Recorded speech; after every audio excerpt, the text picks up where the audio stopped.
आदिवंदू या भगवंता, आदिवंदू या भगवंता, मायभूमी भारत माता.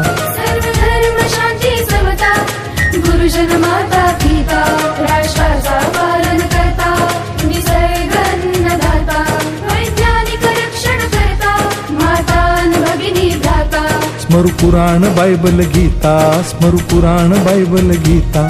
आता गिरवू एकच कित्ता, आता गिरवू एकच कित्ता. आळवूया गुणवत्ता, गुणवत्ता, गुणवत्ता, गुणवत्ता, गुणवत्ता, ध्यास आमचा गुणवत्ता. गुणवत्ता, गुणवत्ता. Friends, I am Sunil Kasmande Patil from ZPPS Harbor CPS Sakar Karkhana Block Loha District Nanded. In this class we are learning about 8 scholarship English, unit 1 vocabulary, sub unit 2 writing contextual meaning of the words, part 1. First we will take sample questions. Choose the correct alternatives for the underlined words of the given sentence. दिलेल्या वाक्यांच्या अधोरेखित शब्दाकरिता योग्य पर्याय निवडा. First, the students of 8A on the final match. They are on cloud 9. On cloud 9 underline. Options are: first, in the sky. Second option, very unhappy. Third option, very happy. Fourth option, on 9th cloud. Writing contextual meaning of words. या भागामध्ये underline केलेल्या फ्रेजचा वाक्यानुसार अर्थ शोधणे महत्त्वाचे आहे. अगोदर वाक्याचा अर्थ लावता आला पाहिजे आणि नंतर त्या अंडरलाईन फ्रेज, ज्याला आपण वाक्यप्रचार म्हणत असतो, त्या वाक्यप्रचारानुसार त्या अर्थाचे पर्याय आपल्याला निवडावे लागतात. तर या पहिल्या वाक्यामध्ये the students of 8A on the final match. इयत्ता 8वीच्या ए वर्गातील मुलांनी फायनल मॅच जिंकलेली आहे. आणि they are on the cloud 9. आणि आता त्या आनंदाच्या परमोच्च शिखरावर आहेत. तर ऑन द क्लाउड 9 या फ्रेजचा अर्थ होतो व्हेरी हॅपी. त्यामुळं आपल्याला ऑप्शन क्रमांक 3 निवडावा लागेल, व्हेरी हॅपी. ही एक एक्सप्रेशन्स आहे ज्याला आपण इडमपणा असं म्हणत असतो. And idem means here on cloud 9 means very happy. Second questions. Mangnal's business prospered by leaps and bounds. By leaps and bounds underlined. Options are: the first option is by jumping high. Second option is at a rapid rate. Third option is without any stop. And fourth is early. By reading and understanding the sentence, we know that by leaps and bounds means at a rapid rate. Leaps and bounds म्हणजे अतिशय वेगाने. मंगनालचा business भरभराटीला आला अतिशय वेगाने.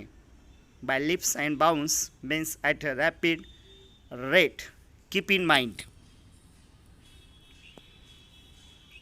Third question. The farmer searched his lost bull in every nook and corner. In every and nook corner is a idiom. And we have to choose the meaning of in every nook and corner. The first option is everywhere, सगळीकडे. Second option in all corners, सगळ्या कॉर्नर्समध्ये, कोणत्यामध्ये. In every shade, प्रत्येक शेडमध्ये. On every meadow, प्रत्येक meadowमध्ये. By understanding the meaning of sentence, शेतकऱ्याने आपल्या हरवलेल्या बैलाचा सगळीकडे शोध घेतला. त्यामुळं in every nook and corner या फ्रेजचा, या इडमचा अर्थ होतो एव्हरीवेअर.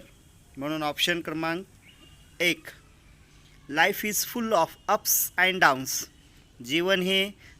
जीवनामध्ये चढ उतार आहेत. जीवन हे चढ उताराने भरपूर आहे.